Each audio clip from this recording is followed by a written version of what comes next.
All right, we good, we good. All right, so we about to break this down step by step, yo. Appreciate all you guys tuning in. Let's get right into it. Without further ado, here we go. Real estate cold call sales cycle. Now, the reason why this is the real estate cold call sales cycle is because there's multiple ways to get a lead, right? You can get a lead from direct mail, from other investors, from there's so many different ways, right? Now, to stick on the aspect of you getting now, not to say other, you can get a lead from another investor, but there's a difference between getting a lead from another investor and you actually cultivating the lead. I'm a big proponent on being the one cultivating the lead. You as the investor, you as the wholesaler watching this, you're not just in this to wholesale real estate. Like you're in this to build a real estate investment company. That requires you building certain processes and showing people that you hire what the process is so they have a greater understanding on what they're working for and what they're working towards, right? Now that process is like this. This is a process, guys. This is something that, like, please screenshot it, whatever you need to do, because when you hire people, when you're a real estate company, they need to know what happens. When do I get paid? Especially if they're working on commission, right? They're working on commission, they know when they get paid. If they're just a cold caller, they need to know, what results in this call. Are you not just calling somebody to see if they're selling their house? You're calling somebody because we have to get to here. Now, what happens before we get to closing day, right? All of this. So now I'm about to unpack it. All right. So the first thing, lead generation. Lead generation is the number one thing, right? So as I kind of explained to you guys before, there's a difference between, because I said you can get leads from other investors, right? So like, don't think of it like that, because that isn't this different ways to do real estate. Like there's no one right way to do real estate. This is just my way that I've done it, and this is the way that I feel like should be done, because my ultimate goal is to be able to build a real estate investment company, meaning that I have first say so to the lead. I don't have another investor standing in my way. I don't have another middleman. I'm already a middleman. I don't want another one, right? So that's my biggest thing. So in order to do that, we have to actually organically generate our leads, right? So what does lead generation look like? That looks like driving for dollars. That looks like cold calling. This is a cold call thing, right? That looks like pulling lists. Not cold calling, but we'll get to there. But basically, driving for dollars, SEO marketing, driving for dollars, SEO marketing, bandit signs, and I feel like I'm missing one, but those are pretty much your main ones, right? So these are, you got county data, you got your prop streams, you got all these different lead sources. That's what you think about with lead generation. It's the source of the lead. Where are you getting this lead from? Now, mind you, I'm speaking about actual lists, right? Like these are actual lists that you can get and cultivate it. The reason why I'm speaking about list or driving for dollars or anything else is because then you have to go and format that lead, right? Now, what do I mean by formatting a lead? What I mean by formatting the lead is that you have to go and put the lead in here we go. All right, so this is my organic bulk trace, as you see like up there in the thing. Organic bulk trace. Now, what does that mean? You may be wondering. Organic bulk trace just means this is how this is if you were to bulk skip trace somebody. Now, keep in mind, like I said, these days all you need is the property address, property, city, zip code, and you'll be fine, right? But these are all like people that I've just like either organically got these leads, driving for dollars or something like that. So I skip trace them through here versus getting them through like what's called a prop stream, or through other forms. This is people that tax delinquent lists, other things like that, right? So this is all data that we have to go in and format. So now you hopefully understand what I mean. Like, look, you guys can see this is just nothing but formatted data. So you don't see any numbers. Like how you saw in that last one, you saw numbers there, right? You don't see any numbers here because this isn't, actually some of them you do, but the only reason why is because that's how I call them. But for the most part, this is bulk skip tracing. So I skip trace 50 to 100 of them at one time. Basically, this is what that means, right? All right, good. So now that that's understood, let's go ahead and head back here, yo. So when it comes to, shut this up. When it comes to formatting leads, we want to format them because we want to skip trace them, right? Now, when we skip trace, we get all the numbers back. But now when we get those numbers back, guys, we have to make sure we scrub it against a do not call registry.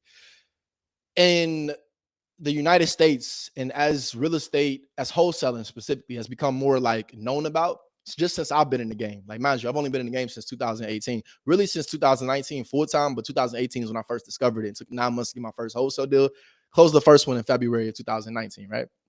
So this being said, though, Scrub it against the do not call registry. It's become more prominent and more important as time going by, because now there's people out there, and this is actually news to me. One of my guys just told me about this. There's people out there right now that are actually going, and basically they're out there actively pursuing, like actively marketing lawsuits, right? So like if they got somebody you call and then they get your information, they're like, I'm D'Angelo, my company is this company, my cell phone number is this number, I'm located here. Now they got all the information they need to press charges against you if they were already registered on the do not call registry. Let me not say press charges. That sounds crazy, but not press charges, but to do a lawsuit, right? They can sue you, they can fine you, right? And the fines are, I believe, 5 to 10,000 per occurrence. So if you call the same number 5 times, then you're going to be paying $25,000 to $50,000 because they can fine you every time you call them if they're registered on the do not call registry. Now I'm gonna give y'all some free game right here, bro. Like take it, do it as you please. But so one thing I've done to combat this, and it's just me being transparent, because all the time, guys, you don't have the money to scrub against a do not call registry. Like that's just being realistic. If you're just starting off on this business, you're not going to want to spend, like, it'd be like 100 leads for like $10, 100 numbers for like $10 scrubbing up against a registry, bro. Do you understand you can get like 3 numbers per person? So there's so much money that you can spend scrubbing up against a do not call registry. I'm actually looking for another one because I've done it before, but like I said, I don't like it, and I do this instead, right? And this is like I said, it's free game.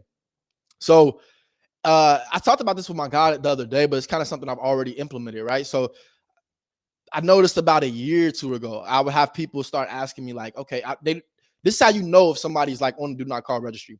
They'll start asking me like, I'll be like, hey, this is D'Angelo. I'm calling with, XX properties.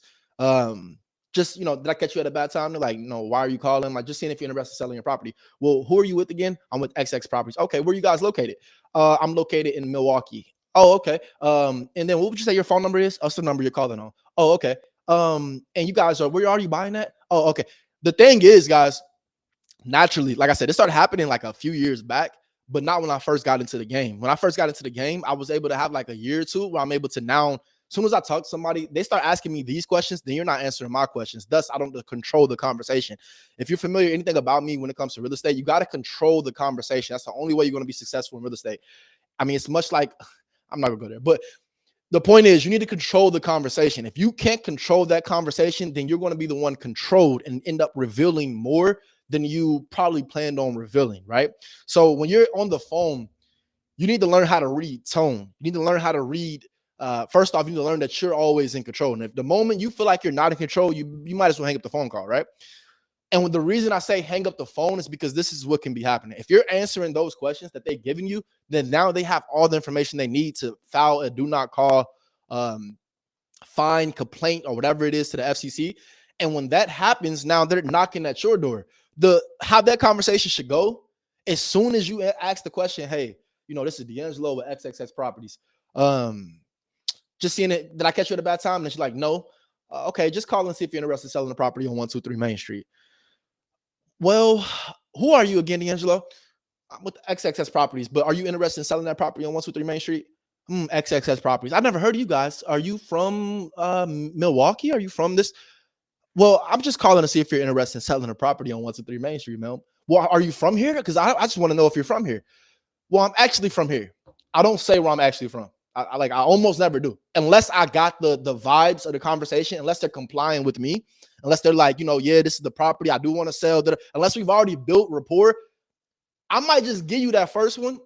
Yeah, I'm from Vegas.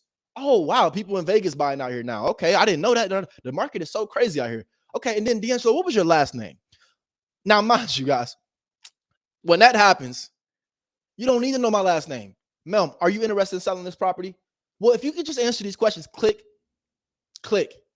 You have to understand, guys, this is chess, not checkers. When you plan this real estate game, guys, you're playing with thousands of dollars. You're playing with people's livelihood. Some people feel like, unfortunately, wholesalers are predatory, right? Like feel like we're predators, right? If you're wholesaling real estate, you're a predator. If you're a real estate investor, you're a predator because you want to capitalize on other people's downfall.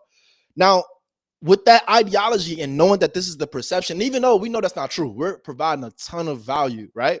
We're providing a ton of value to people who are needed, or whether they need to sell their property fast or they may be in the pickle for whatever reason, right? With that being said, we're providing value. There's other people that don't look at it like that. So now what's happening is these sellers are getting smart. So them asking these questions, these should be like antennas in your head, right? So the same way I'm training you like this, it's the same way. Again, this is all from my I'm hiring a co-caller. So like I'm doing it completely different. I'm making sure I got so many things in place to the point where like, yeah, we're going to be, doing stuff for the few days and I'm got them. I'll probably train them for like, I don't know about that. But my point is we're going to be training the sessions, but I want them to be taking this home ideally and studying this, becoming this, knowing this. I want them to understand this, right? Because you have to understand this, especially with the person who's your first line of contact. If you hire a cold caller, they're your first line of contact, which means that they're representing the company, right? And that leads me to my thing that I've said before. And what company are you with again, D'Angelo? I'm with XXX Properties. Guys, I feel like I'm telling y'all too much. I almost never say my real LLC. Like I almost never say my real LLC until I send a contract. And there's a few reasons why, right? So for one, it's because, like I said, a few years ago, I noticed this DNC thing becoming real. So I stopped saying my LLC. I just stopped it. I'm not about to say my LLC. I'm not going. I'll just make up a whole different name. So I made up a whole different name, and it helped out because a lot of there was people. I got your information. Now I'm giving it to the FCC. I got da. So then once I started getting, I got your information. I'm giving it to the FCC. I stopped saying exactly where I live at unless they're on my protocol, right? Now I can be honest. I don't even be caring. Like if I'm in a virtual market, like my main market, right? Cincinnati, Ohio. If you've been rocking with me, you know that, right? My main market, Cincinnati, Ohio. I tell them that I don't live there. I tell them I'm born and raised there. I talk to them about all the city, all the area. I know all the areas because I was born and raised there. I just don't live there. My point is, a person who's really willing to rock with you, a seller who's really willing to rock with you, they don't care about that, right? Like they're like, okay, I'm just happy building this conversation. But a seller who's on the defense, who's playing this offense versus defense, they're going to be trying to get more information from you than they're looking to give out. And remember, the only time this can happen is if you don't control the conversation. So you as a new real estate investor who may be watching this, I know I spent a ton of time on this, but that's only because like this scrub against DNC, you may not have the money to invest into that, right? And like, don't get it twisted. Like I keep my overhead relatively low for like I just several ways I've been able to keep it relatively low for a long time, right? But part of that is me not being able to scale, which is now I'm in a scaling phase and I'm planning on, and my overhead is going to be increasing, but I just want to make sure that I'm planning it out so much and I'm taking into account for all the possibilities, even though there's going to be more things that pop up, right? But I understand what I did before that I didn't do now. So you watching this, whether you're a new investor starting off or you're somebody who's about to hire your first cold caller or whoever it may be, right? If you're a new investor starting off, understand that you don't have to scrub against the DNC. You probably hear a lot of people telling you this. You don't have to scrub against the DNC. Just as long as you remember to don't say your real company name at all. Like don't ever say your real company name. Don't say your LLC name. If you have an LLC, don't say the name of the LLC until it's under contract. And the way you describe that is, yeah, well, that's our holding company. We hold our properties, and this is just what we do business as. If you have a savvy investor, they'll even understand that, right? Because there's a difference between DBA and your LLC. Your DBA is doing business as. Your LLC is your actual LLC, right? So that being said, that's all you have to say. So if you say you got on the phone with somebody, you buying a property from John, you told John that your company name was XXX Properties. But when you send the LLC, he sees that your company name is Dinosaur Properties, right? So he's like, wait a minute, D'Angelo, you told me this is XXS Properties. Why is this Dinosaur Properties on the LLC, on the purchase agreement? Well, John, we do business as XXS Properties, but we close our properties out in our Dinosaur Properties. And then sometimes we have to switch it to another one just because of, my partners. What you do right there is you prep them, because 9 times out of 10, you're not buying a property, right? Unless you are buying a property, then it's great. But if you're not buying the property, then you're prepping him to know that, hey, when you sign the HUD statement on the opposite line, you're not going to see Dinosaur Properties either. You're not going to see Dinosaur Properties. You're going to see, Closed Deal E&T LLC, whatever it may be, right? So you want to see the actual end buyer. Now, if you guys, understand the closing process correctly, you make sure that you got a separate HUD statement, because that HUD statement does not show your assignment fee only to the buyer, right? So a separate HUD statement, split HUD, means seller sees their HUD, buyer sees their HUD. But that's how you get rid of that. All right. Now, if you got a new cold caller, your first cold caller that you're hiring, my biggest advice that I'm going to be training my cold callers on is that they don't even know the name of the company. Yo, my cold callers don't even know the name of the LLC that we close in, bro.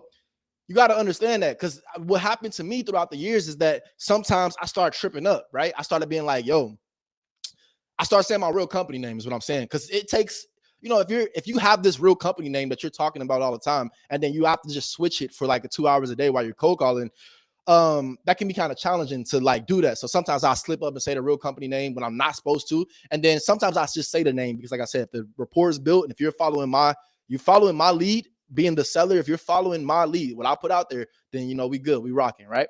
So that being said, your new investors that are any investor watching this and you're hiring cold callers, give them your DBA name, give them a name, just whatever that name may be.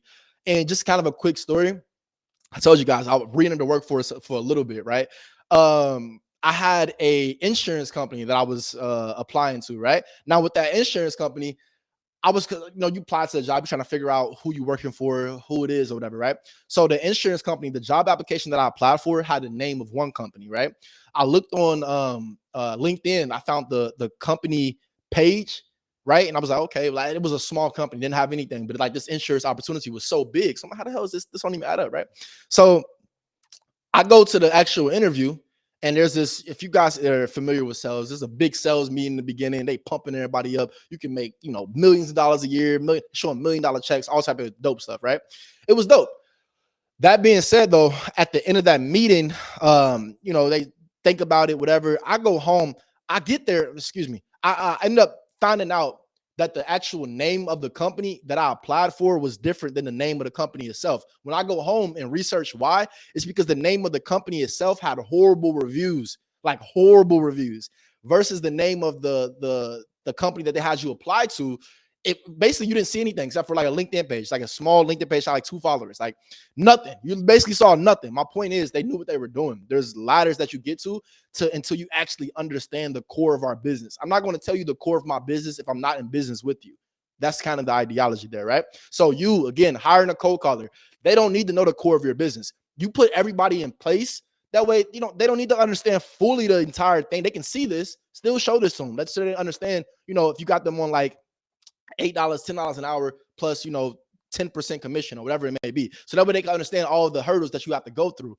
But that being said, understand that you tell them the first name that they hear is not your real company name. The first name that they hear, because they always want to, that's just human nature. We go back to the first name we hear. Now we have to relearn. You don't want to relearn. I've had to reteach myself my fake company name. And I've accidentally, times when people like, no, what did you say the company name was?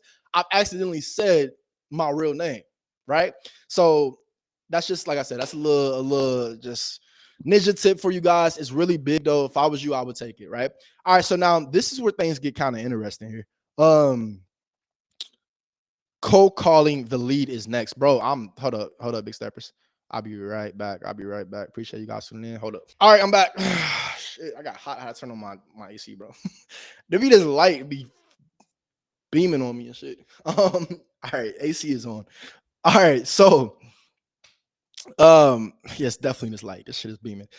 All right, so cold call the lead. Scrub against the do not call list. Cold call the lead is what's next.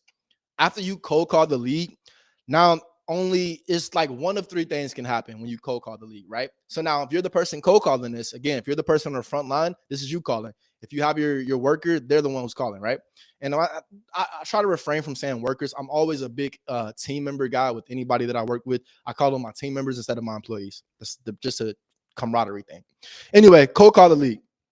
That air starting to come on. I feel good. Cold call the lead. All right, so if they don't answer, leave a voicemail. Self-explanatory, right? They don't answer, leave a voicemail. If they answer, you qualify the lead. If it's disconnected, when that happens, you ring the phone and they're like, this number is disconnected. You boom, hang up and you delete them from your system. Now they're deleted all the way entirely from the system, right? So that's the ideology there. Now we're going to go into first the no answer route. Now, if they don't answer, what you do is you leave a voicemail. So you leave a voicemail, but you don't just stop there. You put them on a follow-up plan, guys. So much money is made here. I'm sure you've heard it time and time again, especially when it comes. Don't matter what business, any sales business. I've had the opportunity to work, 3 different sales position job, well, 2 different sales position jobs. And one, this isn't the job, this is the lifestyle. It's different. But two, the sales position jobs that I was able to get into, it was the same thing. Follow up, follow up, follow up. I was able to close deals from the follow up. All right, follow up. Now we're going to go disconnected. You delete them from the system. Simple, right? Now here we go. Cold call, lead, answer. They answer, you qualify that lead. What does qualifying the lead look like, right? Now this is where you as a stepper, you know what I'm saying, you as a business owner, you as an entrepreneur, you have to form your own process. You have to figure out what makes sense, right? So now if you're the person on the front line, you're going to be cold calling, qualifying them all the way through. You're going to do it from the beginning to the end because you're the front line, right? You're the person, right? But if you're not the person on the front line, right? Say you're the cold caller. If you're the actual, I have to make sure I got it. All right, I have to make sure. If you're the cold caller, then you're the person that you're the first person that the people talk to. But granted, there's a difference between a cold caller and an acquisitions manager, right? So now the reason I'm hiring a cold caller, just kind of give you guys insight on my life right now. The reason I'm hiring a cold caller is because I want them to just give me leads so that they're already qualified, right? Now, my qualification process is going to look different than your qualification process. My qualification process, when it comes to my cold callers that I'm hiring, the only thing they need to say is, hey, this is, Dynamic Properties. That's not my real property name, or that's not my real LLC name. But my point is, I'm just thinking of a name, whatever it'll be for them. But hey, this is Dynamic Property. We are, we're buying property. Hey, this is Dynamic Property. Bruce, I'm calling about the property on 123 Main Street. Did I catch you at a bad time? They'll say, no, you didn't catch me at a bad time. Why are you calling? Well, I'm just calling because that property on, Main Street, our company's buying the area, just seeing if you're interested in selling. Well, actually, I'm interested in selling. Oh, great. Okay. And when's a good time I'm going to get this information over to when's a good time for us to call you back? I only want it right there. Now, granted, there's going to be a few other things that's going to happen. There's going to be a few other things, small things, but the basis of it is I only want it right there. Yes, no. Now, me as the acquisitions manager coming in, I'm gonna come in and be like, yo, I'm saying, what's up, Bruce? You talked to Sarah earlier today, or whatever her name is, right? And my first co-caller that I hired, it was a man. He was Hispanic. This time I'm definitely going with a woman. Women just got a soft voice, pleasant voice. Men are my primary clients. Primarily who I buy property from is men. Men are more likely to listen to a woman just a few more seconds, especially if they have a nice voice. So they got to have a nice voice. Like having a nice voice as a woman in sales is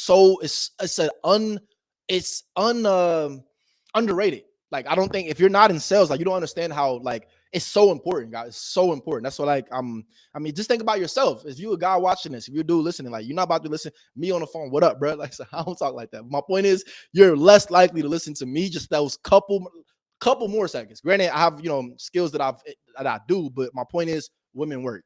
All right. So after I've got them qualified, that's all I'm teaching them. Just get right up to that small point, right? Just get right up to that small point. I don't need you to do nothing else. And that's another story. Another small story about that is because when I hired, or when I first was about to, I knew I was done with the last job that I worked, and I was just like trying to figure out what I should do next. And I decided that I might get into the wholesaling, back into wholesaling full time, but I wanted to work for a company, a larger wholesaling company, right? A lot of the jobs that I saw available were acquisition manager roles. Now, I myself knew I was, overqualified through a lot of stuff. But the point is, I just was looking to get on the ground floor just so I can reignite that energy that I have for the business, right?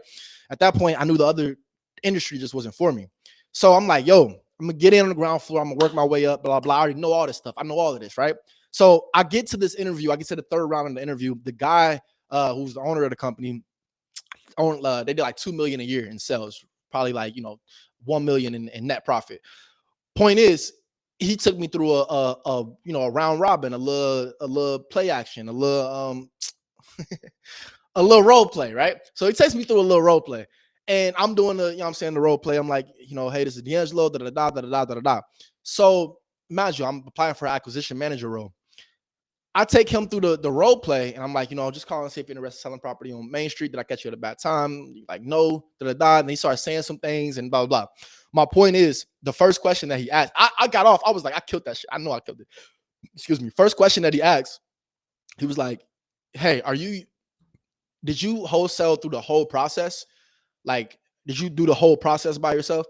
And I'm like, yeah. He's like, okay, okay. He said he'd call me back, and they never called me back. That's a different story for a different day. I was a little salty at them. I ain't gonna hold you. I was a little salty at them, but we still ended up working together, closing the deal, and helped me quit some stuff and whatever. But point is, they didn't call me back. I was a little salty, and then I got into the moment of me about to hire a cold caller. And then I started just, been immersing myself in the wholesaling content and all this kind of things, just because, that's what my life entails, right? So me doing that, it dawned on me like, wait a minute. That's why he asked that question. Did I do the whole process? I'm thinking he like, damn, this dude just killed. He did the whole process. But the point is, there's a difference between the cold caller, who's your first line of contact, and the acquisition manager, who's there to close the deal, get the property under contract, get it sold or whatever. The biggest difference is that acquisitions manager, what they should be good at, their skills should be building rapport and figuring out how we relate to each other and how we can provide a solution. We don't need to know, do you want to sell the property or close the property? We don't need to know any of that stuff. We don't need to answer the phone like that anymore. We don't need to answer the phone like, hey, is this Jim? Da, da, da. We need to answer the phone. Hey, Jim, how you doing? You spoke with Sarah earlier today, and da, da, da, da. I keep saying Sarah, whatever. But my point is that's how you build that familiarity. That's the difference. That's the distinguishment, if you will, between that. So that's my biggest thing with my cold callers. They're here to bring me leads that just say yes. And I'm gonna get, this isn't that training, but when I'm training my cold callers, I'll train them on how to pick up on certain non-verbal cues, whether it's just a tone in voice. I guess that's verbal, but a tone in voice, whatever it may be. And if they say no, then you always ask, do you have anything else you're looking to sell? So little stuff like that, I'm gonna make sure I train them on. But for now, this is good enough for you guys, right? This is something that you really need to hear, something that you really need to see, right? And I don't think seeing it is enough. This is a deep dive. I told you guys in the beginning. All right. So qualify the lead. If we get no interest, we put them on a follow-up plan. Simple enough, guys. Always follow up with them. I just learned what a lead manager is for, and they're basically there to help with the follow-up and all that kind of stuff, and also kind of qualify the lead. But yeah, this is a real thing. Follow up. I can't stress it enough, guys. I closed my first deal after working, what I was working at. I ended up work my way out of that, and it was all through follow-up because I stopped cold calling. That's, if you wonder how I came across a deal when I was done real estate, I stopped cold calling. It was only follow-up. It was only, hey, Jim, we spoke last year. Are you still, you're interested in selling now? You ready? It was a bunch of that.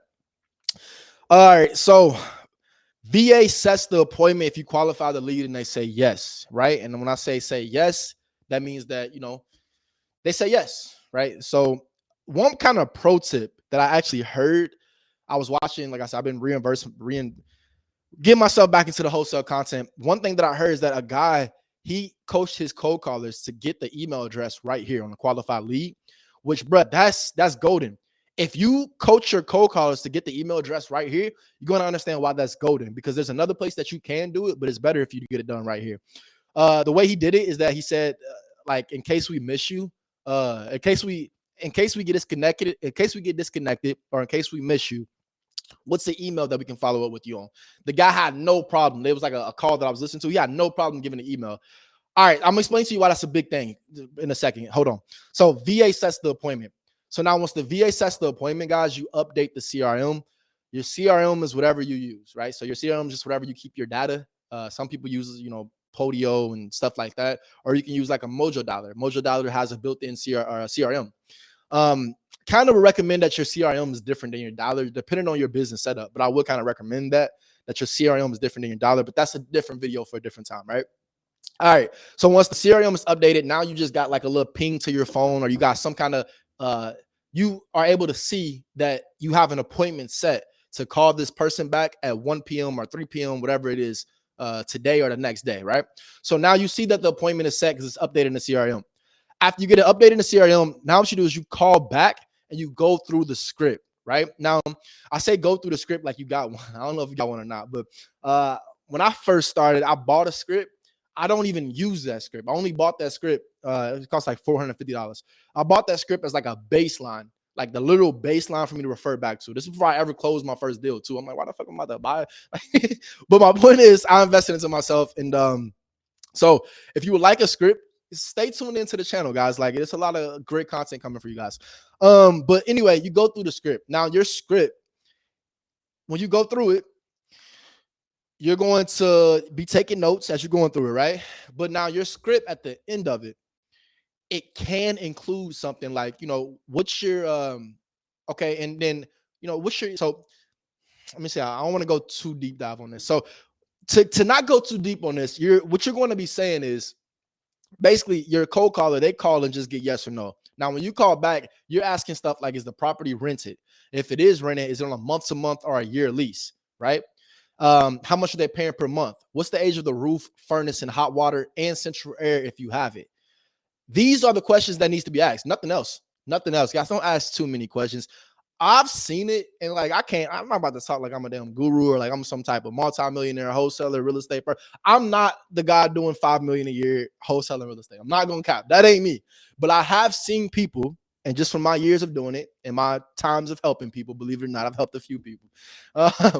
My times of doing this, I've noticed when people start asking way too many questions. I study a lot as well, but they ask way too many questions. Like the questions that one big question, please don't forget to ask it. And I now that I'm talking about this would be kind of like the example, like something I'll give my co-caller to ask. I might not even ask this, but basically, besides getting the right price, what's another reason you're interested in selling the property, right? The only reason I'll ask that is because you can weed people out so quick, right? Because when you ask that question, that's what I just give you a couple examples. I'll go back to this. I'm back to this point, I promise. But to give you a couple examples, when you are in a point where people are cold calling, as far as like with the actual frontline cold caller, the yes or no person, the qualifier, right? Some of the nonverbal cues and stuff that I was talking about, you may get somebody that say yes, but they're like, oh yeah, sure, I'm looking to sell my property. Guys, we don't get that in our business. We don't get no home investors saying, oh yeah, sure, I'm looking to sell. Oh yeah, sure. Like, that's like 1 out of like 1,000, 10,000 calls. Like I've had that before. But over the 100 deals that I've closed, over 100 deals that I've closed over 6 years, guys, I've only gotten that probably 1 or 2 times, and it actually ended up being a great deal. Now let me explain further. Usually when you get a person that's saying, oh yeah, I want to sell. Oh yeah, they're saying, yeah, I want to sell for $5 million, like for something that doesn't make sense for the value of this property is what I'm saying. So they want to sell because, of course, I want to sell if I got the right price, right? So the thing that you teach your cold caller, or the first thing you say as acquisition manager when you pick up the phone is, and besides getting the right price, what's another reason you are considering selling the property at this time? Or what's another reason you would like to sell the property at this time besides getting the right price, Mr. Seller? Soon as you ask that question, that'll take out the fluff from the real, right? So these are people, some people will say, well, no other reason for me to sell. I only want the right price. There was one, I had somebody say this to me today, literally today, like a couple hours ago. They were like, well, there's a property next door. He's like, I'm gonna just be real with you. I have no intention on selling, but there's a property next door that it went for a number that would make me turn my head. So I was like, oh, okay, this doesn't sound like you'll be the right, you're not a right fit for us. We're looking for somebody who needs, the property needs to have more work. I appreciate your time. And click, I'm hanging up. Because it's all about the time. I had to talk, like I keep saying this, but I did. I talked to one of my guys about this, and we talked about basically how wholesaling real estate, it's not about having the right list. It ain't about having the right lead. It ain't about having the right number. It ain't about having the right area, barely even the right market. It's barely about any of those things. You want to know what wholesaling real estate is really about? Timing. Timing. Literally timing. You will be successful in wholesale real estate off timing. But don't forget that timing does constitute luck, right? Don't ever forget the role that luck plays in your life on a day-to-day basis, and also wholesaling real estate. I know that might have just went a little off, but trust me, luck, you're lucky as hell just to be watching this with me right now, whoever you are, wherever you're at. So luck is such a huge factor when it comes to wholesaling real estate, guys. It has less to do about the leads, the lead source, all these different things. Guys, the reason why luck has to do with it is because you and me both can call the same person. They answer for me, they don't answer for you. Both of our phones pop up as spam likely. Both of everything, that damn near everything is the same area code, same everything, right? Except I called when they were by the phone. You called when they were asleep. You called when they took a nap. You called when they were cooking. That's the only difference. So how do you become more successful in wholesaling real estate? You scale the time. You scale your time. You're not scaling the leads. You're not scaling the skip tracing. You're not scaling all these other things. You're scaling your time. And granted, guys, this is for pure wholesaling real estate. This isn't for like if you're playing the middleman game. Like if you're like, you got another wholesaler and you're like wholesaling other wholesaler deals, then like, kudos to you. It works. I know it works. I've seen people do it. But my point is, you're not building a business because you're always dependent on somebody else versus you being dependent on your process versus being dependent on, if I hire these people to call 8 hours a day or 4 hours a day for me, then I get this amount of leads, and these amount of leads convert to this amount of signed contract. This amount of signed contracts converts to this amount of closed deals. It's really impossible to do that if you're playing a middleman. If you're the middleman, it's kind of hard to do that, guys. So I go all the way back to say, the reason I say all of that is that timing is the biggest thing. So what do we want to do? We want to limit the amount of time we spend with pretenders and people who don't want to sell their house. The way that we do that is simply by stating, besides getting the right price, after we hear yes, besides getting the right price, what's another reason you are considering to sell the property at this time? Why else would you like to sell the property at this time besides getting the right price, Mr. Seller? However you want to phrase it, however you want to say it, ask that question because it's going to save you hella time. And time is the only reason you're successful in wholesaling real estate. All right. So call back, go through your script to kind of wrap that up. The beginning of your script, always when you call in, if you're the first person on the phone, it should be asked, like hands down. If you're the first person on the phone, if you don't have a cold caller, always ask that question. If you have a cold caller, it's up to you. You can coach them to ask that question, or you can ask that question as soon as you get back on the phone. Mr. Seller, besides getting the right price, what's another reason you are interested in selling? Boom. You should end that with after you get all the information you need, right? You always ask them, do you have a price range that you're looking to sell the property for? This is just free game, guys. So everything in between is what matters more than what I'm telling you, right? So because it matters how you get from that point A to point B. Kind of like I'm showing you guys right here. It's the same thing where you're talking to people on the phone. You have to guide them to point A to point B. As long as you're doing the guiding, they can never guide you or you won't close the deal. Simple. That being said, though, if you're the one doing the guiding, then you should guide them all the way down to, hey, besides getting the right price, hey, Mr. Seller, do you have a price range that you're looking to sell this property for? They tell you, hey, D'Angelo, I'm looking to get 50 to 75,000. If they say 50 to 75,000, then they want 75,000. But the fact that they said 50,000 means that they will accept 50K, right? But the point is that you say, okay, Mr. Seller, I appreciate the information. And what's your email address so I can make sure we get an official offer sent over to you? So the reason why this is so important, guys, is that there's a different, people teach real estate wholesaling different way. Like I just said in the beginning, this is my way to do it. Everything you're hearing is just my way. They teach it so many different ways, right? This is all my way. And now I did give you the understanding of why this is my way. It's because I visualize wholesaling real estate as the basis of a real estate investment company. I don't visualize me just want to be the number one wholesaler. I don't want to be the number one wholesaler. I want to be the number one real estate investor. It's a major difference.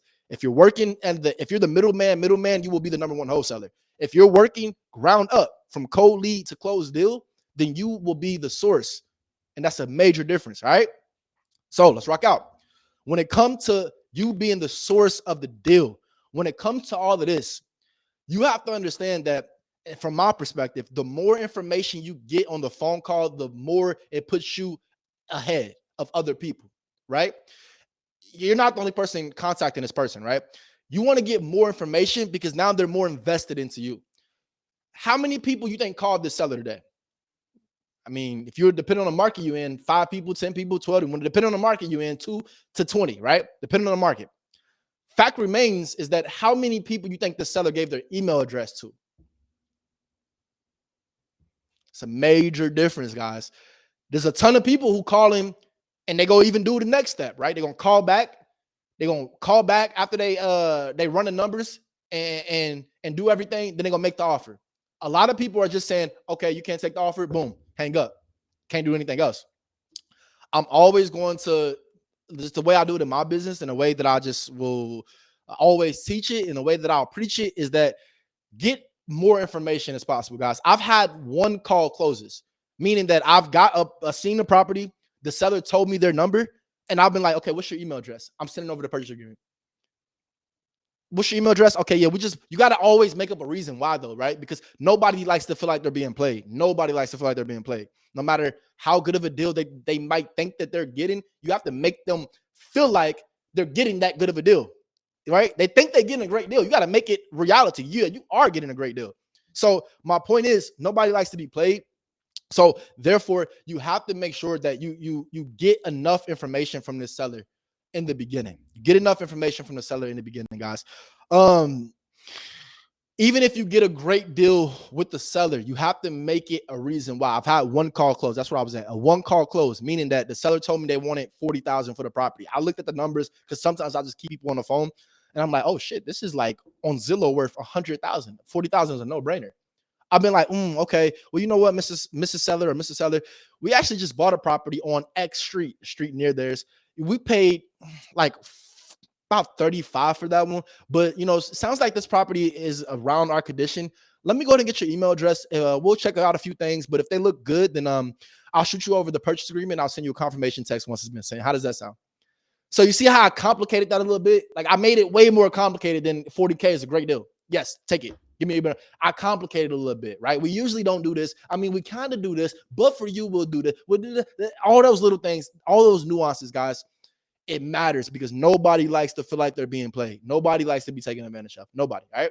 So this is how you run through that. All right. So you make sure at the end, like I said, get the email address. After you get that email address, you take the notes, you run the numbers, you call back, make the offer.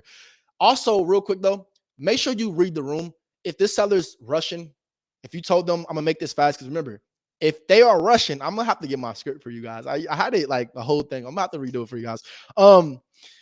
If they're rushing, you don't say, I'm going to hang up and call you back. You almost never do that. I don't care if they in the doctor's office. I don't care if they're at the funeral home. I don't care if they goddamn getting, bro, I don't care what they doing. I don't care. You never, ever, ever let them get off that phone without getting your point across. Never. Never. Because the fact remains, you wouldn't answer the phone if you couldn't stay on for another 20 seconds. All right. So that being said, what you say is, okay, I'll make this fast. Just call in and see if you're interested in selling property on 123 Main Street. Click. You know, that's it. And then they say yes or no. They say yes. Okay, great. When's a better time to give you a call back? They say no. Oh, okay, I appreciate your time. Thank you. Bye. All right. Always end it. Do you have any other property looking to sell? If the time permits, because usually they say no and they hang up, right? But my point is always, even if it's fast, right? If it's too fast, hey, I'll make this fast. Just call and see if you're interested in selling property on 123 Main Street. Yes, I am. Okay, well, what time works best for you to give you a call back? Call me back at 4 p.m. Great. Thanks for your time. Click. Simple. All right. Always get your point across. All right. So once you run the numbers, call back, make the offer. If they're not accepted, you put on the follow-up plan. But this is why this is so crucial, guys, because a lot of people, if you wait to get the email address right here, then your follow-up plan is only consist of a phone call. Because they're not going to give you the email address. What's the point of giving it if they're saying no, right? If they say no, you offer 100,000, but I want 115. They're not going to give you their email address. You're a person they never met in real life. Why would they give you the email address, right? This is why you get it either right here when the lead is being qualified, or you get it right here on a callback through script, because you want to follow up plan. And you want to ask for less things if you make an offer too. If you got to make an offer, you want to be able to ask for less things, right? If you make the offer of 50,000 or whatever it may be, guess what? If you already got the email, you already send the purchase agreement. You already assume the close. You already send that purchase agreement off. Now you're calling them back and saying, hey, Sarah, or Tanya, whatever it is. Hey, now they think I said, hey, Siri. Hey, Tanya, I just sent the purchase agreement over to your email. I'm just calling you back. We went ahead and made an offer. If you have a second, or you buy your computer, I'm gonna take you through it. If they're by the computer, great. They pop it open. Now you explain everything, in detail. If they're not by the computer, you say, okay, no problem. But just want to let you know, we did offer $50,000. Closed by, November 7th. Closed by November 7th. And that does include us paying closing costs. How does that sound, Tanya? Well, D'Angelo, I love that. Okay, well, great. Just take a look at the purchase agreement and then get that back to me within the next. Well, just get it back to me when you can. Let me know if you have any questions. All right. And our purchase agreement, I ain't about to give y'all too much. I ain't about to give y'all too much game, bro. But all right. My point is that's how that works. All right. So if you already got the follow-up, if you already got the email, then the follow-up is it's seamless at that point. Because now all you can do is put them on a drip campaign with your email, right? So run the numbers, call back, make offer. Let's say they accepted your offer, right? You're a big stepper. They accepted your offer. Awesome. Now what you do is you send that purchase agreement, right? So now when you send the purchase agreement, guys, this is why you need this. You need to understand this, guys, because you see all these steps. Like, do you see we've been talking probably damn near an hour, bro. and we're still not to close the deal. So much happens in real estate investing that people just hear, I can make $20,000 from signing the contract from just one person to one person. It sounds so good. I was talking to one of my homies about this, bro, because he was just talking about, everything that he does in his day, and then like how it's taxing on him. And like it sounded way better, but then now he's doing it. I'm like, bro, that's what everything. He's like, nah, no, the facts, that's what everything. So we both agreed on that. It's also why I'm slow to restart stuff. I believe in adding on, right? Because when you add on, you build on your foundation. All right. With that being said, there's a ton that's happening, and we're not even halfway through. Well, we're kind of halfway through it, actually. Not even halfway through it, because I have to do some more. Okay, yeah, we're about the halfway mark. All right. So send the purchase agreement. Just because you sent it don't mean that you're about to close a deal. Just because you sent it don't mean it's signed. Excuse me. Guys, when you send that purchase agreement, excuse me, and if your seller doesn't sign it, not signed, you see, you put them back on a follow-up plan. Hope is not lost, guys. Hope is not lost. Hope is the last thing to go, right? Hope is not lost because the seller has not signed your purchase agreement. You put them back on a follow-up plan. Things happen. Things happen, guys. I got a property that I'm dealing with right now. The guy swore up and down, I'm gonna give you a call back no matter what. I'm a man of my word. I'm a man of my word. I done sent the purchase agreement 2 times. We've been in talks for a second. I just make sure I keep following up with him, right? I just keep following up with bro. Like he gonna get back to me. I know he is sometime, whatever. But the point is, you get upset because you're like, yo, like I just sent the purchase agreement. You're excited, but you gotta understand, just because you sent that purchase agreement doesn't mean that it'll be signed. So don't get discouraged here. Put them on a follow-up. So much money comes from the follow-up. See, this is the thing about the follow-up. It's equally important here as it is here and as it is here. As you just skip ahead a little bit, as it is here. The follow-up is important throughout all phases of the business, throughout all phases of the cycle, throughout all phases of the process. The follow-up is the process, guys. You have to follow up. If you don't follow up because you think that you're annoying them, guys, you're not. Put it on a reasonable follow-up plan. Be a human. Be book smart, street smart. You won't like to be called 20 times in one day. Don't call them 20 times in one day. Do you call them one time a day after they already told you no? No. Why don't you call them one time a day after you told them no? No, that follow-up plan will look different, right? The follow-up plan for leaving a voicemail is going to look different than the follow-up plan for a qualified lead who isn't interested. You're not going to call them the next day to say, are you interested? You're going to call them next month. The follow-up plan for a not interested lead looks different than a follow-up plan for sending the purchase agreement lead who hasn't signed it. Because now you're in business. We down there in bed together. We down there done did the do. I want to lay down. I want to get into it. I want to get in bed with you. You know what I'm saying? Your clothes are already off. Get in the bed. Get in the bed. Now I want to know why you ain't in the bed with me. This is how you got to think about this, yo. Your clothes are off. Put them in the bed, yo. Yo, what's going on? Now that follow-up plan is going to be way more aggressive, is my point. Your follow-up plan is going to be like, yo, I sent the purchase agreement. You know what I'm saying? You see it? Guys, there's a ton of follow-up gems that I'm not about to give to you right now, but I'll give one that I absolutely love. One of my, yo, I don't know weird stuff earlier. So when I said that, I realized that can be weird. But my point is right here, bro, you're right there. You do what you need to do to close the deal. All right, maybe that sounds better. Do what you need to do to close the deal. You're right here. So maybe it takes putting a little bit more effort in with the follow-up. That's all I'm saying. All right. Yo, my point right here though is that what was I say, yo? You send that purchase agreement, guys, put the follow-up plan in place, and you follow up with them daily. And what the follow-up looks like, I'm not gonna give you, like I said, I can't give too many gems away right here. Please, if you get any value, hit a like for the algorithm, and also subscribe if you like more value. But one of the biggest things that I say is, you haven't given up on a deal, did you? Did you give up on a deal? Have you given up on a deal? That's actually how I phrase it. Have you given up on the deal? I send that to the seller. If I've sent the contract, or if we were in serious conversation, then I'm gonna send them a text. I'm gonna hit them with a call. I'm being like hyperbolic when I say every day. I don't mean every day. Maybe every other day, plus that text message, and then eventually you leave it alone. Then you put them on a week schedule. Then it gets to a 2-week schedule. But for a follow-up plan, you should be hitting your people at least once a month. But it works its way back from right here, the purchase agreement. It works its way back. You start off those first 2 weeks really aggressive. They're right there. You at least need to know what happened, right? All right. And also, though, have faith. That's another thing. You got to have faith, guys. If a person tells you they'll get back to you, I mean, buyers are liars, sellers are liars. Both of them are liars. But the fact remains, like I said, every situation is not the same. You have to be able to read the room. If they've gotten back to you before, then don't just keep handling them. Maybe they got something going on in their life. And if they got something going on in their life, then you hit them up like, hey, just make sure everything's all right. I know usually you get back to me. Guys, you're dealing with people. That's what I love about real estate. There's no, I mean, that's why it's kind of like sales in general, but real estate is different, actually. Real estate is way different than any other sales, bro, because real estate, it's like you have this house, so we know what we want to get, right? We both got it, but now it's about just dealing with the person. You got to be charismatic with the person, guys. You're dealing with people. Even if it's another man, you have to be charismatic with that man.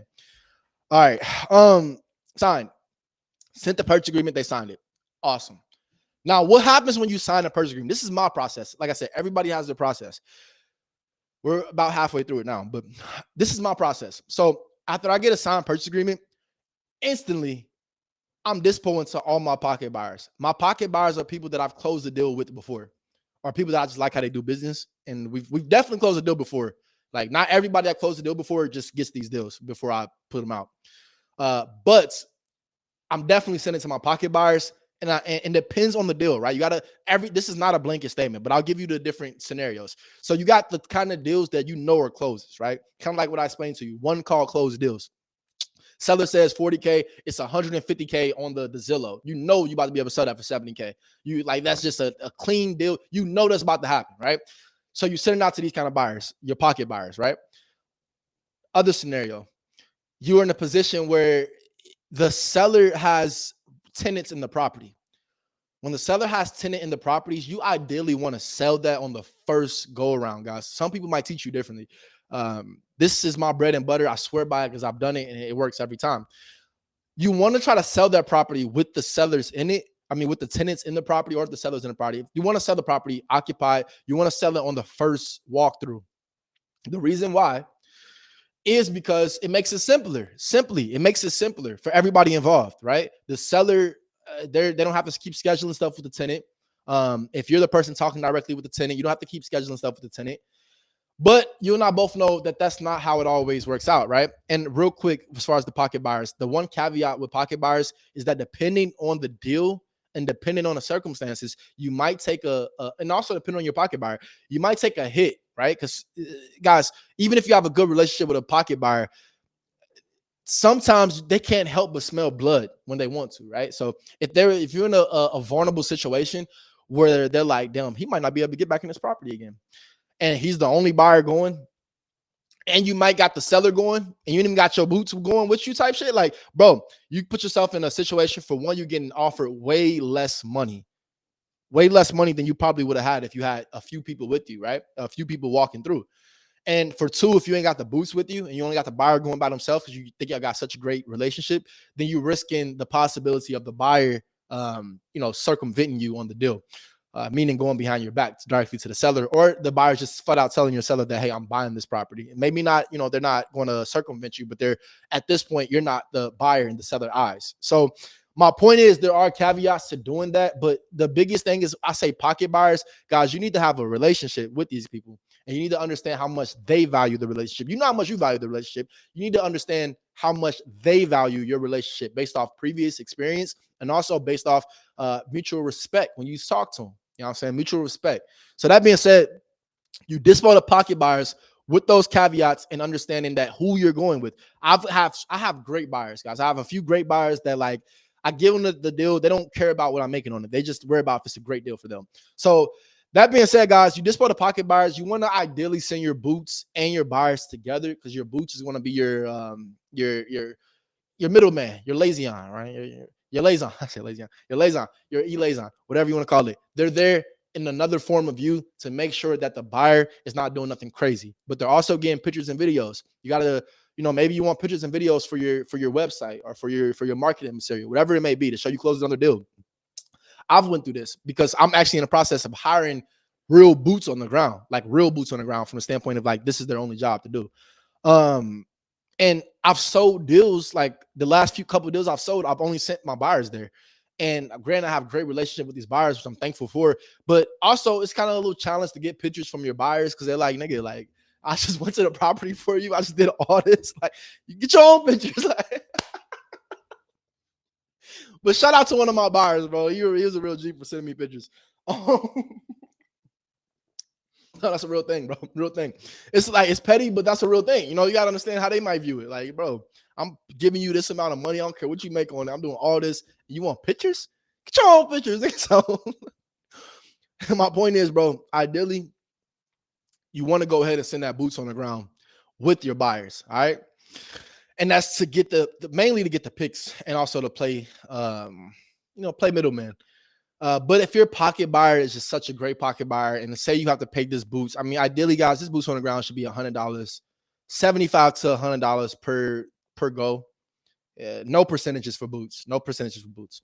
But take care of them on the what's them call it. And I just learned too with the boots that you might need to have two of them. You might need to have somebody who just do pictures and videos, and somebody who understands more of the business and the role that you need them to play. And that person, that you send in for more of the business role, there's somebody who understands that, that buyer is your partner. That buyer is your lender. That buyer is your contractor. That buyer is part of your insurance team. That buyer is not an actual buyer. So that person there is to reinforce and make sure everything goes together. This boots on the ground person, they might just be good at getting pictures and videos, right? But the point is that boots on the ground person, 75 to 100. The person who's organizing the walkthrough or whatever, you want to take care of them a little bit more. And that's what I'm still trying to work through, honestly, truthfully, in my own career, in my own business and process right now. But I just percentage wise, no, they don't give them no percentage. It doesn't make sense. All right. So this is buyer. So we see this buyer buys, then we go there. But let's say that the buyer that you just sent, your pocket buyer, they are not interested. This is why it's important to have boots on the ground, bro. Because I've put myself in situations where I've sent my pocket buyers to a property, and they send me pictures back because I got that kind of relationship with them. But sometimes they haven't sent the pictures back, and they just telling me I'm not interested. I'm like, nigga, I just said, bro, you know how this business works. Like, you know how this business works. I just wasted a walkthrough on you. Like, so that's why it's important to have that boots, because you want to at least get pictures and videos. No walkthrough should be left vacant, just like how no phone call should be. You want to leave phone calls and walkthroughs with something, right? No matter what it is, you got to have something, be it tangible or non-tangible. So this being said, you sent your buyer there with their boots on the ground for the sake of this example, and they were not interested. So what you have to do next is have your boots organize the pics and videos. My boots on the ground, I love videos. I prefer videos, but I have to have a few pictures as well. So they need to upload this. Organized looks like, excuse me, Google Drive, or Dropbox. Dropbox. Bro, I got hiccups. It's crazy. Google Drive or Dropbox. This is what you want your boots on the ground to do, to upload those pictures and videos in a chronological order to Google Drive or Dropbox. Once they upload them to Google Drive or Dropbox, now you dispose to all of your buyers, right? So now you sending this out to every buyer that you can think of, right? Every buyer you can think of. Now, there's different ways to do this. It's up to you, like 1,000% up to you. Some people like to just send it to anybody that they meet. You know what I'm saying? Any Facebook group, any stuff like that. I'll be transparent with my business. When I developed it and it actually took it to the next level to where it allowed me to reach financial freedom. When I say financial freedom, it's not to say that, I got a passive $10,000 a month passive income. To me, that's real financial freedom. You got passive income coming in, meaning you don't have to do anything. The money's still coming in, or at least low maintenance income coming in. But the point where I made where I took off in my career is where I learned that you provide value by making your deals valuable, right? You provide value. You distinguish yourself in the market. You become the top dog in the market by making your deals valuable. Now, what does that mean? There's a ton of people out here that make a living off of Facebook groups, guys. When I first got into this game, I did it Facebook groups. I had a horrible experience, and there's a video on my channel about it, about like how Facebook group got nothing but sharks. I had a horrible experience, right? But ironically enough, I closed my first wholesale deal in a Facebook group. It was with a buyer. He was thankfully transparent enough with me to tell me he had a buyer. So it was another wholesaler who had a buyer, $8,000 deal. I split it 50-50. He got 4K, I got 4K. I quit my job, and the rest of it is history. That being said, though, when it comes to dispose to all buyers, you got to decide if Facebook Marketplace is for you. I personally don't believe it is. I don't believe Facebook Marketplace. You should consider that a marketplace for your deals, Facebook groups, any of that stuff. I don't think so. There's more, in my experience, fake buyers than real buyers in those groups. There's more people who are looking to daisy chain your deal, meaning they're looking to sell your deal off to another investor, than people who are actually looking to buy your deal right from you in those groups. Now, what you want to do, the way I love finding my buyers is really going through the county, or you can reverse engineer your process through Zillow, PropStream, whatever, all those different property sites. You know what I mean? So you find buyers that way. Ideally, you want to get on the phone with these buyers. You don't want to be posting it in a Facebook group. If you got an email list, you can send it out on an email list, but make sure you send the picture of the property, depending on the market you live in. Live in a small market, don't send a picture of the property. Don't send a picture of the front side of the property. Send a picture of the inside of the property, because you live in a small market. So they'll be able to tell, oh, the houses are built like this on this side of town. And then from there, it's really a Google image reverse search. So yeah, don't send your deal, whether it be like, try to limit the amount of pictures you send. And also when it comes to make sure you vet your buyers. I vet all my buyers. Any buyer I've ever dealt with, any buyer that ever got a phone call from me has bought a property before. I don't go off Facebook groups. I don't. I understand that there's people out there that make a living in Facebook groups, being other wholesalers that literally just look for other wholesalers to post deals in Facebook group. It's like, bro, they make a living off that. They making real money off of that. I'm not shouting like I ain't like no what's called a giving. Like, they're making real money off of that. But my thing is, you ain't about to get rich off my back. I'd rather, do a real deal with somebody. So like, from the standpoint of like, I'd rather sell it directly to the end buyer myself, right? So granted, sometimes that doesn't happen for whatever reason. Then at that time, you probably go out on a Facebook group or whatever. I've had some of my deals that I can't close by myself. I've been able to close them through other wholesalers. I can't say I met them through Facebook groups besides that one guy. But yeah, I actually didn't meet not any of them that I work with the Facebook group. Facebook groups are the bottom of the barrel. It's like somebody who just heard about wholesaling real estate. They scrolling through Facebook. Let me hop in a Facebook group. Oh, I can buy the property. Now they heard about this whole thing, guys. Facebook groups are bottom of the barrel. So you dispose to all real buyers. All right. So now let's say once you dispose to all your real buyers, let's say they're not interested. If they're not interested, you cancel that purchase agreement. So you cancel the purchase agreement. You got an inspection period. That's how wholesale real estate is done. Usually inspection period is anywhere from 7 to 30 days. Depending on the market you're in, it could be 3 days to 30 days. Sometimes it's 24 hours to 30 days, guys. Usually it doesn't extend beyond 30 days. It can be as little as 24 hours and as much as 30 days. Depends on the exit strategy you're using. Like if you're using a different exit strategy, maybe you're using I'm not going to go into all that hypotheticals, but my point is 24 hours, 30 days is your inspection period. Outside of that inspection period, your buyers, outside of that inspection period, you can get sued if you don't close the deal, for one. So make sure you cancel your purchase agreement, and make sure that you write in your contract. I might do that sometime, get you on my contract, but make sure you write in your contract that this, make sure you write in your contract what constitutes a canceled purchase agreement. In my contract, it says via text, email, or phone call. Now, I always go with text or email just so I can have proof. Phone call, you really ain't got no proof unless you got, CallRail or something which records all your numbers, which that's a little bit advanced for you guys. All right. So that being said, after you dispose all the buyers, maybe some buyers offer too low, right? You got one of your buyers, they didn't walk the property, they like it. You set up another walkthrough, you organized it, they went through, they walked it. You maybe got it under contract, let's say $80,000. They offer $70,000. Now what needs to happen? You got to renegotiate the terms or the structure of the deal with the seller, right? If it's $10,000 differential, then you can go back and, negotiate a $15,000 price decrease, $20,000 price decrease to seller. I've done it. I do it. It's really easy. A lot of times these sellers, like I said, 50,000, 75,000. These sellers have a number in their mind that they're okay with taking. So you go back and you test the water. Hey, I can't do 80, but I can do 60. Oh, D'Angelo, I don't know if I can do 60. You said, what happened at 80? Remember, it's always, this is wrong with the property. This is wrong with the property. This is wrong with the property. You always go back to the property, right? if you're working with another wholesaler, right? You're going to go back to the other wholesaler. You're going to talk to them about that other property. What's going on with the property? You always refer back to the property. This is what I love about real estate. This is what makes real estate different than any other sales job, any other sales position, any other sales industry. You can refer back, like you as the buyer, you're in control. You're the power person, right? If you look at it any other way, you're going to have a hard time being successful in real estate. You don't forget, whoever holds the bag, much like in life, whoever got the bag makes the rules, bro. This is facts. Now, don't think just because there's a ton of buyers in this market that you don't hold the bag. You still hold the bag. I want to juxtapose this to a different industry. There's a transportation industry that I was in. In the transportation industry, you're almost like a realtor to your client.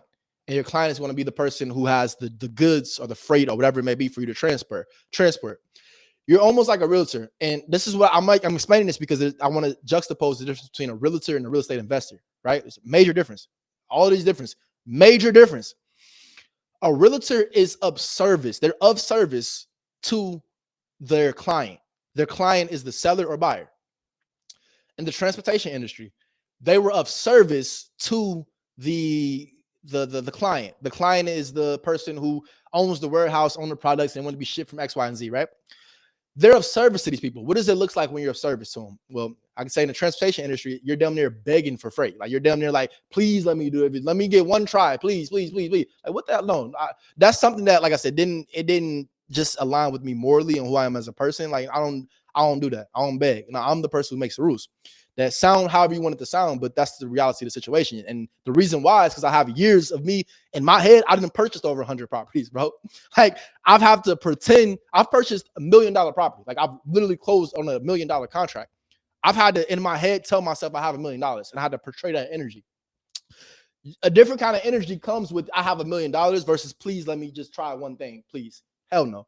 That being said, the same with a realtor. That realtor, they have to be like, Mr. and Mrs. Seller, I can make the process easier. You don't want to sell to these investors because they're going to do this. I can get you the most money. I can do this. I can do this. I can do it.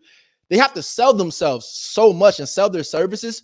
And there's so many people who got that kind of same service. Don't get it twisted. In real estate wholesaling, it's kind of the same as far as a lot of people, but there's a major difference. Let me tell you the difference. We'll get to it. They're selling their service and also they're on call. The seller says, hey, I need you to go meet my lender there at the property. Guess what? Yo, I better get there. You better get there. Are you losing that contract? You better get there. You better get there. Yeah. You better get there on time. Don't be late. All right. So you got to get there on time. You got to make sure you're there. Nothing wrong with it. I'm saying big ups. I'm just explaining why it didn't work for me to be a traditional realtor. The seller wants to go see your property. The buyer, they want to go see your property. Guess what? You better beat them there. The doors better be open. The buyer wants to drive to a different property. Guess what? You better follow them. You better lead the way. Like, don't you? I think you're kind of seeing what I mean now. You're of service to this person. Now, let me compare this to wholesaling real estate. Wholesaling real estate, you're not of service to anybody but yourself and your process. Let me explain further. When you're wholesaling real estate, guys, it comes with the energy that I'm doing you a favor by buying this property. That's the energy that you have to be successful in real estate wholesaling. Like anybody that tells you otherwise, they've not been successful in real estate wholesaling. It's the energy that you're lucky to come across me. I told you timing, right? I came across you at the right time and you're lucky to come across. That's the energy. I'm not saying this is what you're saying. You're not talking like that. You're not talking like you lucky to have me. No, you're not talking like that, bro. But the energy. And guys, I mean, I'm a big person of energy. You probably can tell. I said it 20 times. The energy that you give when you're wholesaling real estate is completely different than and damn near any other sales industry or sales. I mean, when you're playing the middleman, probably not. Well, actually, yeah, because like I said, the transportation industry, guys, like you're literally begging you're begging damn near for it. Just let me try one time. And the margins are so small, and you're begging for it.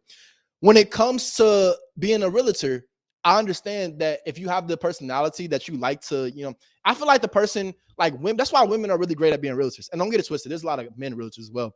But that's why when I was thinking about being a realtor, I was thinking about the commercial side because there's more of that investment side. But you're still going to be of service to people. And there's nothing wrong with being of service. You become successful by providing service. But in real estate wholesaling, you must not forget you're a buyer. You already got the money. You already got the money.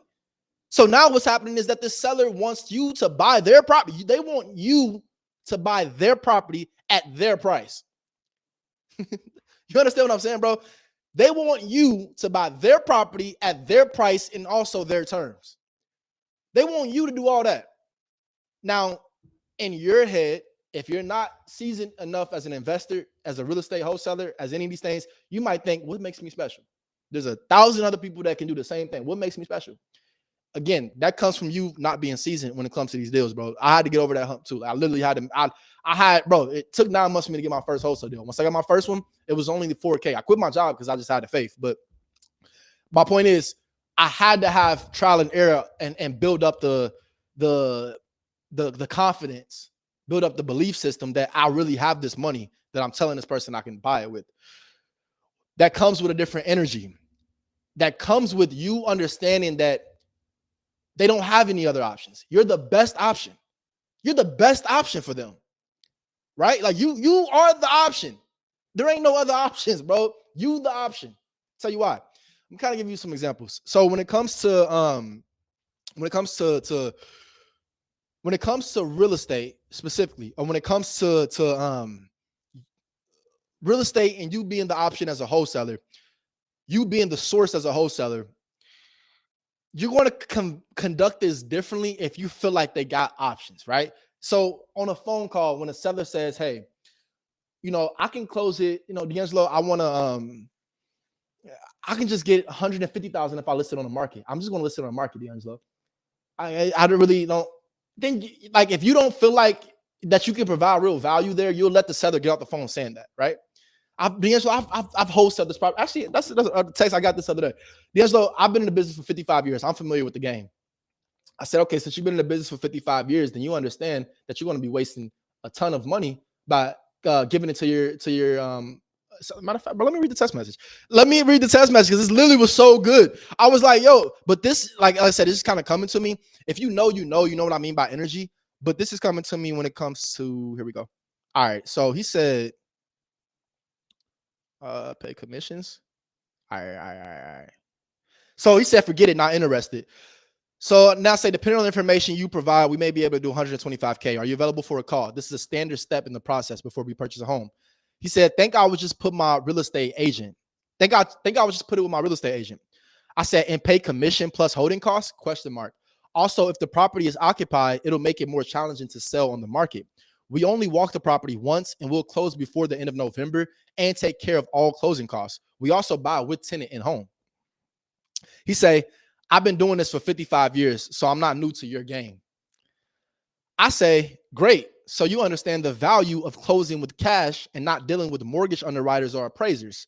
I've been in real estate for 8 years, primarily in the Cincinnati market. When you're ready to sell, keep us in mind. Thanks, D'Angelo. What am I begging for? What am I begging for? Bro, great. I've been doing this for 55 years, so I'm not new to your game, is what bro say. Great. Amazing. So you understand the value of closing with cash and not dealing with mortgage underwriters or appraisers. I've been in real estate for 8 years, primarily in the Cincinnati market. When you're ready to sell, keep us in mind. Thanks, D'Angelo. You know what I'm saying, bro? Big stepper. Like, that's the difference, bro. That's big stepper energy, bro. That's big stepper energy. That's what I mean, bro. It's a major difference. You know what happened? He sent me over the information the next day. All the information I requested. So I say, good morning. Thanks for sending. Yes, they are getting a great deal on rent. Also, there's lots of deferred maintenance with tenants over 5 years. However, if they are on a month-to-month lease now, we'll take on the property with the tenants. We can meet you at $117,500.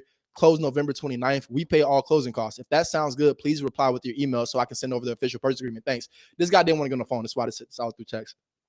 So bro hit me back. He said, no thanks. So now, remember when I told y'all, this is actually perfect. This sums up everything I'm going to say, right? So remember I told you, like, yeah, you can talk big talk, you know what I'm saying? Whatever. Like I kind of said that there was no questions asked, right? I'm a big proponent of that. When you don't ask questions, it means you're leading it because they don't have to text back. Thanks, whatever. So he says back, no thanks. Okay, let me talk with my partner, but to confirm, if we meet at 125K, are you ready to move forward? Now, at this point, I usually always do this, but what I'm doing right here is I'm explaining, like basically getting them to say, all right, I do this 125. We ain't no delay with the signing the contract, right? So then I talk to my partner, quote unquote. I say, we'll do 125K. However, we need a confirmation. The tenants are on a month-to-month lease agreement now. Thanks. Day goes by. He texts me at 7 o'clock in the morning on Saturday, sends me the lease agreement, and then send me over the email. All right, bet. So I say, thanks for sending. We just sent the purchase agreement over to your email via Dropbox sign. We set the closing date to owner before December 3rd. It'll likely be before. Let me know if you have any questions. Thanks. This was Saturday at 8:30. I put the cancel or the cancellation, or like he has to sign it by tonight, actually. So it's funny I'm talking about this. But I text him at 11:30 a.m. today and I say, hey, name, just touching base to see if you were able to review the purchase agreement and if you all have any questions. Thanks. I saw he reviewed it because it's Dropbox sign that shows you. All right, so right there, you saw that big stepper energy. I ain't asking no questions, but at the same time, I had to give in to what he wanted, right? I gave him his price, gave him his number. But at the same time, I also got my closing date. You see, I moved the closing date from the 29th to the 3rd. So little stuff like that, biggest thing, come with the energy, y'all. All right, so we spent hella time on that, but I had to do the deep dive. All right, so once you renegotiate the terms and structure with the seller, remember I said you come with that energy, they go down to 65K. To go take it all the way back, 65K, and then you sell it to that buyer who wanted it at 70K. It was originally at 80K. You make a, I said 60K, so you make a $10,000 profit right there. That's how that works. Now, say that buyer comes back and they like, D'Angelo, this property is horrible. It's not worth 80K. I can do 45. Now what happens is you want to try to structure it as a land contract, if you can, if the numbers make sense. You want to structure this as a 0% interest rate land contract, ideally with no money down, but maybe you give them like a $500 and you want to have that end buyer put up $5,000, $6,000, right? And a small portion will go to their actual price. All right, so that's that. So renegotiate terms with seller. Now, the seller does not agree with your renegotiated terms. They don't agree with the structure. Then what you do is cancel that purchase agreement, all right? Once the purchase agreement is canceled, we're going to take it all the way up. So on both of these, right? Excuse me. On both of these examples, this is why they both lead the same way. Keep an eye if it sells within a month. If not, you cancel the purchase agreement or you cancel the agreement. You kind of just, excuse me, my bad. If not, you follow up, put on a follow-up plan. If not, you put on a follow-up plan. But keep an eye if it sells within a month. And the reason why you want to keep an eye if it sells within a month, you want to make sure that ain't nobody circumvent you. You know what I'm saying? And depending on how your business is set up, that matters. But like it matters legally is what I mean. Like you probably got a clause if you got your buyers on like an NDA or something like that. If you got your buyers on an NDA and you can put a clause in your NDA that says if they circumvent your contract, then it's $50,000 per occurrence or $25,000 per occurrence, however you want to word it, right? And you can have like they can't contact this lead within 2 years of you sending it to them, or within like a year, or whatever you want to do. You can set so many stipulations in a non-disclosure agreement with your buyers. All right. My point is though, if you don't have that in place, let's say you're just a regular stepper out here, you ain't got, you sending it to, you reading the room, you know what I'm saying? You know what you got to do.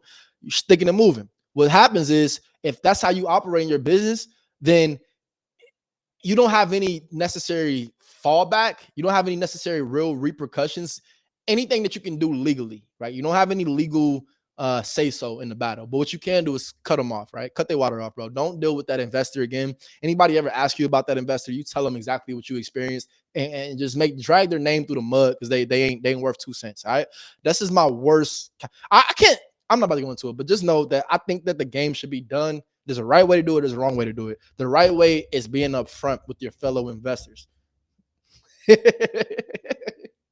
Notice I said with your fellow investors. My point is, bro, you can't play no investors out here, but that's not good. I like to be transparent with the sellers to a point. I'm not gonna lie. All right, so there it is. Cancel the agreement. Like I said, keep an eye if it sells. If it does, bro, like especially if you send it to somebody and they bought that bit, you sent it to them. Oh yeah, so bro, what changed from when I got it and when I sent it to you? What changed? What happened? Then you hit them up and conversations need to be high. And if it's if you're fortunate enough to meet with them in person, then I'll say you should meet with them in person. And whatever happens. Because this is people's lives you playing with. You know what I'm saying? All right, so here we go. So Dispo to all the buyers. We're gonna start here. So you dispo to all the buyers. Let's say you have somebody who's interested. You set up the walkthrough with the boots, and then the buyer buys. The buyer buys, and then we goes all the way back up here. You see, send boots like the original one. The buyer buys. We send it what's called an assignment contract, or if the deal was over, I don't know, 8K, and you don't, I say like 7, 8K. If it's over 7, 8K, and you don't have a great relationship with that, you don't have a great relationship with that investor, with that buyer, then you need to double close, right? If it's over 7, 8,000 and you don't have a great relationship with the buyer, I recommend you to double close because you don't want the buyer to know how much you're making. You know what I'm saying? That's ultimately why people double close. And also if there's no split HUD statement, my personal recommendation, don't go to the title company if they don't A, know what a split HUD is, and B, have a split HUD. Or A/B, however you want to put it, 8.1, 8.2. Guys, if they don't have a split HUD statement, don't use the title company. There's no point. There's so many title companies who do split HUDs. You don't need to use ones who don't. And usually the ones who don't, they're going to tell you it's illegal. And it's not illegal at all. So just ask them before you do with the title company. Do you do split HUD statements? All right. So buyer buys. Send that assignment contract. Assignment contract just says we assign it. It does not say the price unless you make it as the price. It should just say what the final purchase price is for your buyer. All right. Renegotiate the term structure with the seller after the buyer offers too low. Now what we do is seller agrees to new terms here. So at least the same place. Send assignment contract. All right. So I want to touch on something real quick before we move on because we're actually almost done here about the next 5 minutes. Put on a follow-up plan. Guys, when you have canceled agreements, what that follow-up schedule looks like, for one, you already got their email. So you want to shoot them emails if you don't get them on the phone, or you can put them on a drip campaign, whatever works. But you should be touching base with them. I say like not the next month after you sell it, like not that next month, but I say like 2 to like 2.5 weeks. I say 2.5 weeks to 3 months. That's when you want, 2 months in 2.5 months to 3 months is when you should be touching base with that canceled agreement. And guys, remember, like this is only generalization. Have some book smarts, have some street smart, not book smart, have some street smarts, right? Be able to read people. If you cancel this agreement and the vibes was not right, then you might need to reconsider how you follow up. And what I mean by that is maybe it's not you who need to follow up. Maybe there's somebody else who should be following up, right? And what that looks like, if you have a cold caller, great. If not, then maybe you have another investor homie, right? Maybe your other investor homie, he can follow up for you. Hit him up like, hey, just seeing if you guys are interested in selling property on 123 Main Street. He has nothing to do with you, right? So the guys who know, you know what I'm saying? So I think you guys can see like this. Wholesaling is definitely a people-person game. You know what I'm saying? People-person game. You got to know how to read people. You got to know how to uncover what people want. I actually watched this thing. Actually, it was The Apprentice with Donald Trump. That movie is really good. You check it out. It was a thing, bro. It was so dope. He said, the Roy Cohen dude. He said, this is a land of men, not laws, right? So it's the same thing with the real estate, guys. It's the industry of men, not paperwork, not rules, regulations, nothing else. Build a rapport with the person, and you'll get a lot further than anybody else, right? All right, so seller agrees to the new terms. You send that assignment contract. So all of this is signed up. You see, all of this leads back to here. Sign the contract. And with that cancel agreement, like we said, 2.5 months to 3 months, you're following up on canceled agreements. We good? All right, we good. Let's finish it off. All right, guys. The final big three, bro. Final big three. Here we go. So what you guys all came here for, bro. We all came here to do what? Get paid, right? There's a couple more steps that come before getting paid, though. Once you send that assignment contract, now everything is locked up, right? The purchase agreement with the seller locked up. The purchase agreement or assignment contract with your end buyer locked up, right? After that, it's only one thing to do. That's send the purchase agreement and the assignment contract to the title company. Communicate with the title company, send them everybody's contact information, send them everybody, right? Send them all the information that they need to have, right? Leases, not leases, but deposit information, rent stuff, everything they need for the HUD statement. Send everything over. Once everything is sent over, What's happening now behind the scenes is that you're going through a title search. And now check this out. I want to kind of, because there's people who do this differently. Some people, they get this purchase agreement. Once the purchase agreement comes signed, they already start the title search, right? Let me explain why. Because right here, once you send this to title, depending on your title company. Now, here in Florida, I've seen people close deals within like damn near 24 hours. It's insane, right? The quickest I've ever closed a deal in Ohio was like 3 days. It was like a $5,000 deal in 3 days. And that was only because the buyer was ready to close. I went to this title agent who had nothing to do, and she was like, "D'Angelo, I'm gonna finish this. I'm gonna finish this as soon as possible." I said, "You know, I didn't say her name, but I was like, yo, can you finish this as soon as D'Angelo, I got it. I don't have anything else. It was a really slow week for me. Da, da, da, da, da, da. So she finished it in like, I want to say like a day. Then we got the seller had some other little stuff to clear up, and we closed it out 3 days. So point is, depending on your market, in a market like, you know, Tampa, Central Florida, you can close a deal, have title work back 2-3 days. Market like Cincinnati, Ohio, for whatever reason, bro. Like, I know that they can, if they wanted to, they can get it back in 2 days, bro. If they wanted to, they can get it back the same day. But for whatever reason, they take their time. They take their time in Cincinnati. And it's nothing against, like, my title agents are great. Everybody I work with, so nothing against them. But they take their time. I'm not gonna hold you up, bro. They take their time. You kind of got to be on them a little bit. You got to be like, hey, you know what I'm saying? Title work back yet? We good? I don't understand why, to be real with you, but like, especially the only reason I don't understand why, it's like now I've seen deals get closed in Florida. I didn't close it here in Florida. But I've seen deals get closed in Florida in like 2 to 3 days. I'm like, bro, how? Like, I'm closing deals. I got deals still pending in escrow in Cincinnati, and I just saw a deal get closed before, you know, I saw a deal get wrapped up and sold, visited, everything closed before my deal even gets my title company give me the title work back. So I say all that to say, if you get the purchase agreement, as soon as you get the purchase agreement, if you decide to send it over to your title company and have them start on the title work right away, then what can happen is, right when you send that assignment contract, if you got a buyer who's ready to close, you can close the next day or the same day, because that buyer is already ready to close, right? Because you already got a clear title back, right? The reason why that may be helpful, I'm actually going through something right now with another deal, still in escrow. It's waiting on some stuff from the state.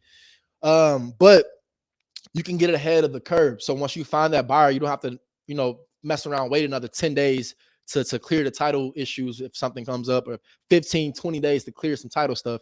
It's like you can already get behind or get ahead of the curve. But if we go right here, and if we go here where seller doesn't agree or there's no interest, you know, buyer not interested, and you got to cancel that agreement, then guess what?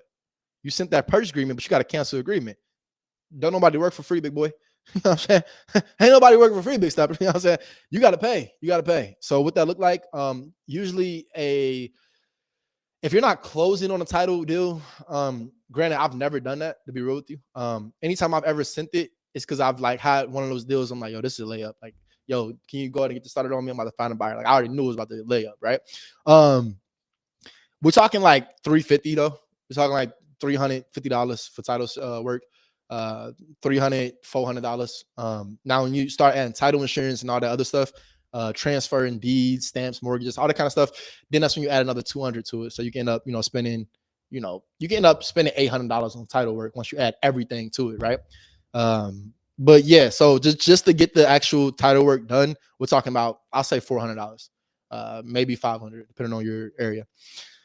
But you got to decide, is that worth it, right? Do you want to just go and spend $500 when you don't have your buyer, because it can end here? So if you got money to blow, you know what I'm saying, do that.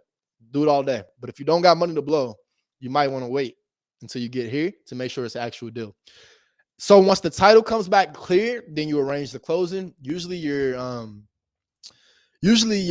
title agent arranges the closing. They speak with your seller. Myself, I enjoy sometimes, you know what I'm saying, reaching back out to my sellers. I say sometimes, it really is sometimes. Sometimes I love for my title company to do it, because it just adds to the professionalism of my business, right? So basically using a title company like a transaction coordinator down there, right? But there's a big difference between the transaction coordinator and a title company. But that being said, guys, arrange that closing. You call in your seller, hey, Tim, we ready to close. John, whatever. We're ready to close. We're ready to close on this date. Got great news. Title work came back clear. We're ready to close on the 5th. You ready? So Yeah, and he's great. He's happy, and he meets up there. And you call your seller or your buyer. Your buyer does not have to go in person when it comes to closing. They can sign all work online, guys. This has been a great session, man. Like I said, closing day, biggest thing, bro. You want to get paid. Appreciate you guys tuning in. This has been a great session. If you got any questions, I hope you guys drop them down below. Let me see. Actually, I should have said that in the beginning, but we good. All right, no questions. All right, yo. I appreciate you guys tuning in, man. Until next time, as always, you know exactly what to do. Get the stepping, get the stepping, get the stepping. Hey.